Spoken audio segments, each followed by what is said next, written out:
Welcome to the Social Media Church podcast. I'm Neil Smith. I'm coming off of a cold, so I apologize for the voice. And I'm joined by my good friend, Jay Cranda. Jay, welcome to the podcast. Yeah, man. I'm excited. We've been a little flaky. So I actually have heard from a couple people.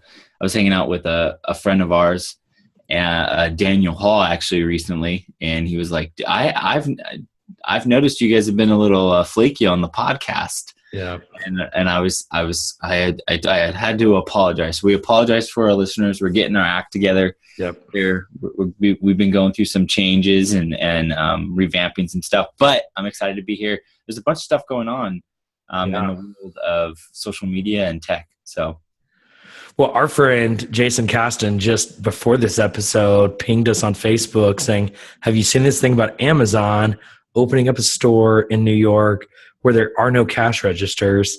Now, this isn't really a social media thing. I think it is a hype thing around social media. But basically, there's no cash registers. You kind of use your Amazon thing. You go grab stuff and leave. What are your thoughts, Jay? Yeah, I think it's an interesting trend. Obviously, we've seen this. Actually, I saw you share an article, but it's kind of been going on for a while. This whole idea of McDonald's going away from, having people managing, going to getting rid of like the front desk kind of individual, and moving to a kind of a touch screen, kind of how you would you customize your Coke, you could customize your meal. It's super interesting. I know there's this thread within technology that ultimately there's going to be a lot of responsibility, a lot of jobs taken away. I know I saw some article too a couple weeks ago about Elon Musk suggested that, I think eventually we're going to have to go to like a base salary for everybody because technology is going to do a lot, most things. Yep. And the government will apply. And it's like so interesting because when you hang out with thought leaders and like, you're kind of interested, like there's stuff like, I know when I talk to people about church online, they're always like, well, Jay, you really developed in this area. And it's because like I've dived into it and that's like an area that I feel confident. But you think of someone like Elon Musk or even like, Jeff Bezos, like they're so committed to certain areas that they're like 100 years before the average person. So when Elon Musk says like, I think we're gonna have to go to a base salary because technology, you're like, what? Where are you? But you could see like he's in one room and he gets pulled out of the room and he goes to the public and he just says something. And you're like, wait, what? Where are you? So it is an interesting trend. I do think that it says a lot about trusting people and ultimately, Amazon just wanting to dominate. So what are your thoughts? Yeah, I mean, I think it's interesting. And so we had, somebody posted on Facebook the other day about minimum wage. And so my brother-in-law works for Chick-fil-A and he's the one that kind of cued me to this is he's like, look, minimum wage goes up. We have to replace those jobs because otherwise our chicken sandwich is going to have to go up to $9. And he said, and they can push the buttons, on the screen that order the chicken sandwich. We can give that to, the end user and that takes a person out of it. But for us, we want people to do what only people can do. And so only a person could shake your hand. Only a person could greet you in a personal way. And so that's where so many jobs are moving to, where down the road, a robot can kind of move the chicken from the truck to the store and then even cook the chicken for you, or the truck that's driving it can be driven by itself. So there are certain jobs along the way that are going to be, automated or good. We see that already through technology constantly is so much is being automated. But yet I think through that, we're going to want to hyper-personalize things too.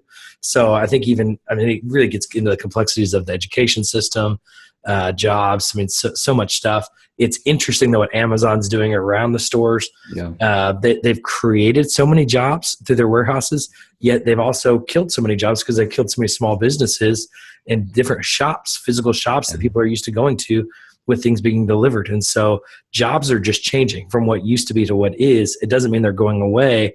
It just means they're shifting to different areas. So Amazon, though, is just changing everything. Honestly, we're even seeing a change in the home. Amazon Echo, my wife was just showing me, she's like, do you know there's an app for exercise on there? Do you know there's an app that can turn our lights on and off? Did you know that the Echo can do more than just timeouts for our kids? And so it's unbelievable what's happening with Amazon. like they're just changing our home. They're changing our shopping. They're changing our music. They're changing our video viewing, our TVs. I mean, they're everywhere and in everything, and they're not succeeding in everything, but they sure are succeeding in a lot. And so I think this is going to be another success on their end. It's interesting though that like one of their final frontiers is going to a physical store. Like that idea. Now it makes sense because, you know, obviously, you know, there's been this crawl, walk, run even in the New York area of going to like same day to like 2 hours to 1 hour. And now it's pickup, you know, like they're trying to hit the need. Now, New York makes sense because there's this dense enough area, you know, but I do think I was listening, I actually checked out this past week, Hardcore History podcast, and a real popular podcast. A lot of people are talking about it, but he was talking about the Reformation. Actually, he's not a Christian. I don't know what he is actually, but he was just going through this historical moment. But he made an interesting point, and it made me realize, like thinking about this, like with digitally, that like when they were moving through the Reformation, like the people of the Reformation didn't know they were going through the Reformation. It was just a crazy changing time in history. And he says historians are kind of like insurance salesmen or insurance inspectors, where they go back and analyze it and they like classify and they make these clean lines and they say like, well, they moved from this to this, the Renaissance to this. Well, like, you know, we are in this age, we have been in this age for this last, 15 years or so of a digital, revolution. And everybody who's in it, I would say your strongest characteristic that you can have as a church leader is to embrace change while being on strong foundation. And so there's this swaying, I see people all the time where like, I'm going off Facebook. I don't know what it's doing for this. And it's like, there's these sways of so anti and so for. You can do whatever you want personally, where you walk, what you need, but you also have to have like, the intellectual approach of how do you filter this. And I think you have to be able to embrace change. You don't change your values. You don't change your message, but you change your methodology. And so here I think if you're listening to this, we're seeing a shift. Amazon, Netflix, all these people are changing the game. They're making cable providers like DirecTV have a now offer. I mean, we're in the midst of change, and don't be afraid if it's scary, because it is, and we all have to, and we have to embrace it. And I think it's a good thing. I think there's some strong things in it, and we're part of, and this is why we do this podcast to learn together. Yep. So one of the things with change, you and I were both on the Vanderbloemen leadership podcast over the last year, and they recently did a recap of all of their initial podcasts. They were talking about our episodes. And one of the things William said in that episode was he believes that churches, if there is one area churches have not lagged behind, it's in social media and communications. That's an area that, and technology, that the churches in many ways led the way, or at least kept up with culture. Do you agree with that, Jay? Oh, that's such a loaded question. I feel like I'm on a debate here. No. I will say that churches are really good at getting on free platforms. There you go. Yep. You know what I mean? Like they are great at saturation. It just, and because there's so many churches in America, there's like over 300,000 churches, something crazy, because a lot of churches are under 100. And we have 350 million. Like, it's just, the saturation is crazy. So I think it is true that we have a lot of churches that are on Facebook, that are using different technologies. I think there are a smaller percentages using it effectively. And so I think that is the struggle. I do think digitally in the last 10 years, at least as I've been doing ministry, and I don't think it's been normal, that there is a better network of churches learning from each other. So I see that, there's a better trend of just even I saw some video one of our friends shared some video of a Christmas intro from last week, and they were like, this is such a cool idea. And I could see this collaborative sense, even in church online culture, that's how we met.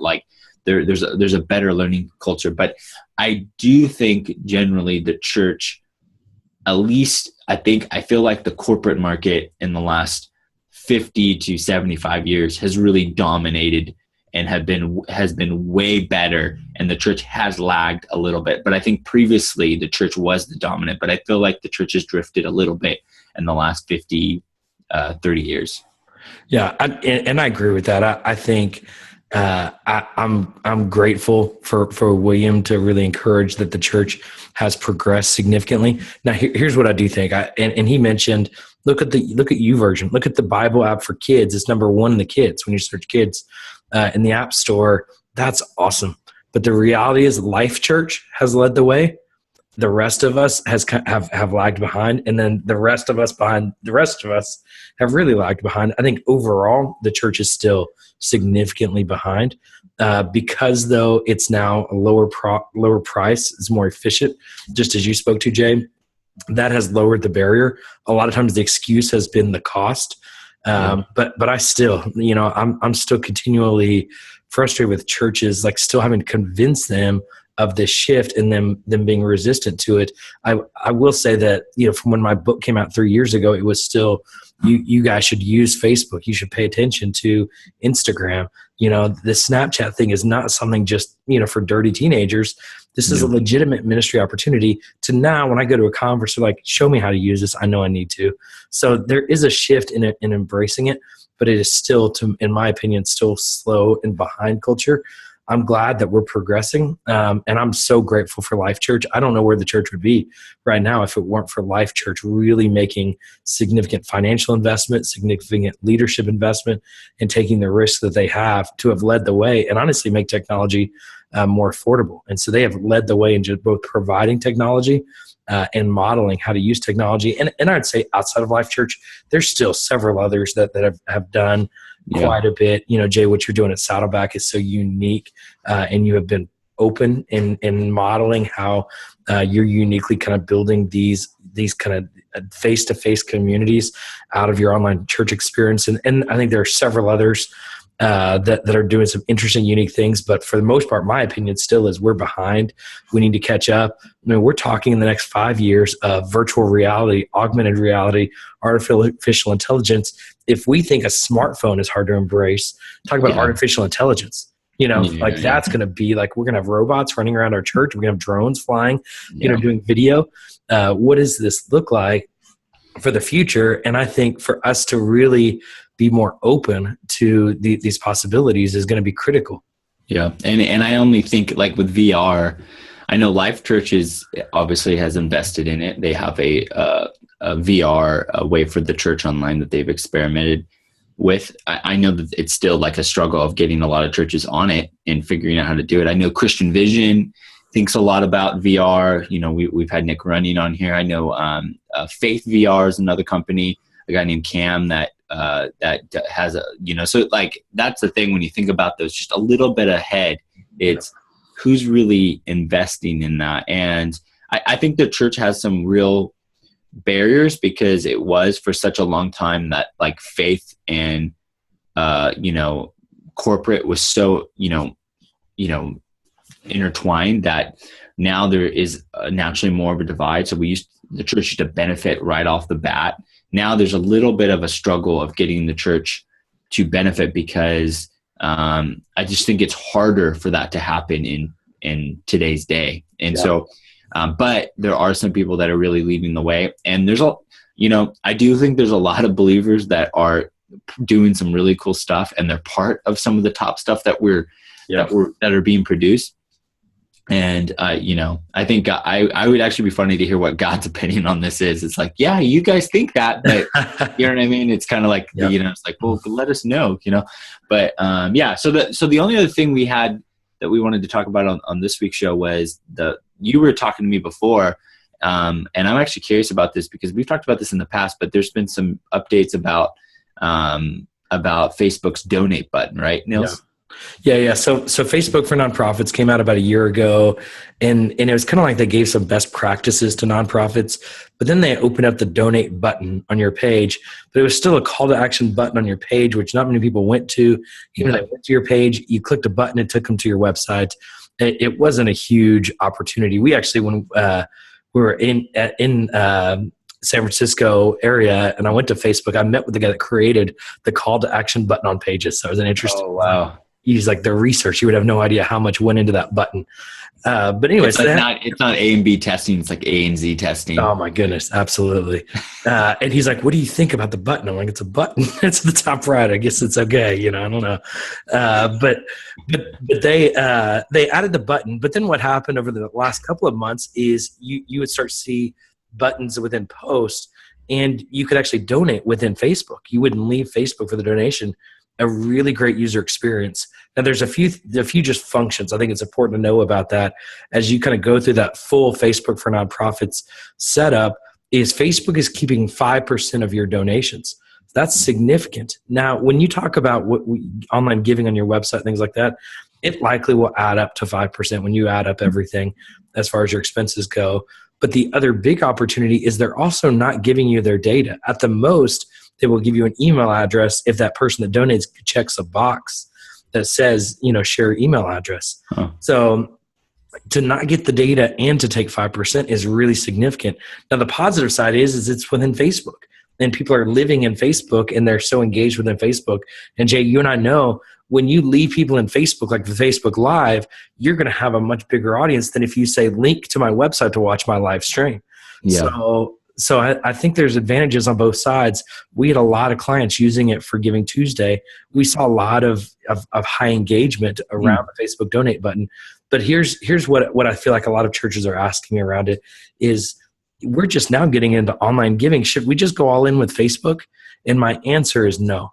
I don't think you need to go all in with the Facebook donate button. I do think you should go through the process of getting set up with Facebook.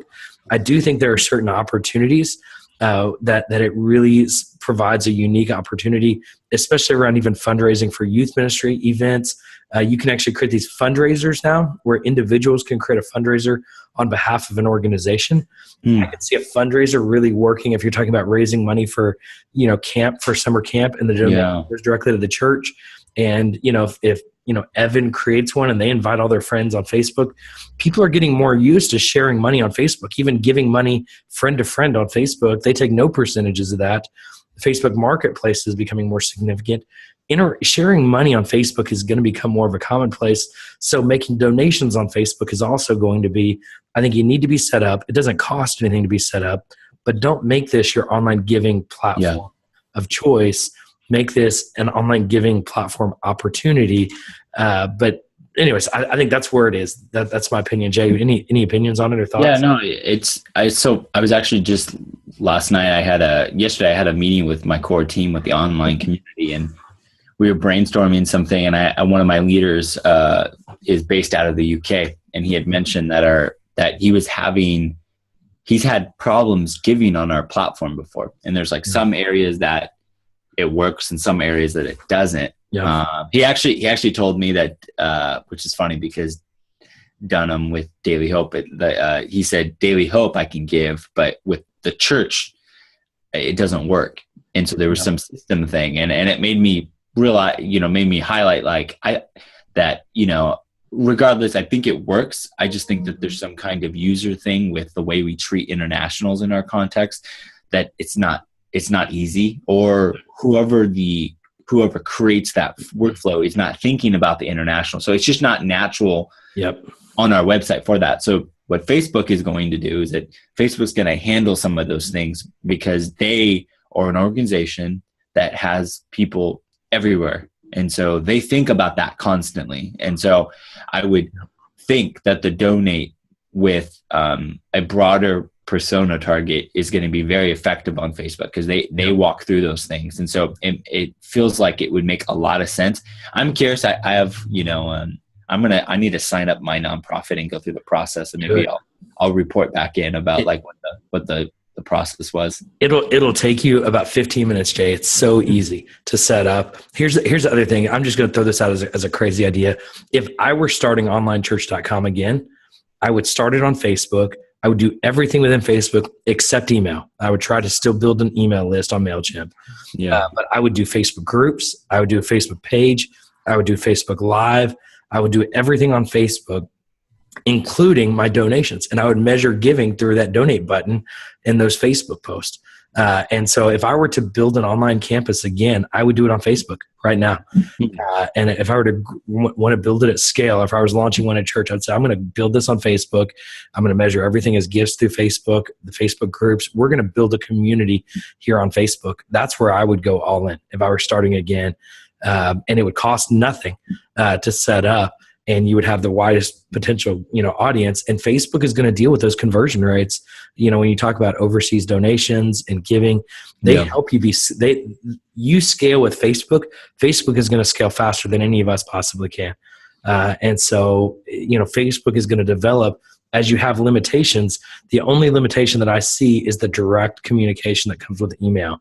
And that's why I would simultaneously build an email list, but I'd still build that through a Facebook app, as an email capture opportunity, constantly building that email list. And so anyways, that's kind of my wild hair idea. I would love to see a church, and I don't see it right now, that goes all in with Facebook and says, we're going to basically have a Facebook campus. Yeah. And that's our online campus. I'm interested. So if you know somebody doing something like that, let us know. We want to thank you so much for listening this week. Go to socialmedia.church to learn more about the show. Use the hashtag SMC podcast. And I wanted to highlight that I just launched a brand new church online course. You can go to my website, jkranda.com, and it's a free course. I'm not trying to get anything. It's awesome. You guys all need to go sign up. I'm not trying to get anything from you yet. Yep. So yet. Free. And then anyway. Okay. It's serious. This is an hour of gold. If you're interested at all in online church, go to jkranda.com. Go sign up for the course. It's gold. You put a lot of time and energy into it, Jay, and you're giving it away. So thanks for your generosity. Thanks everybody for listening. We appreciate you. We'll see you next week.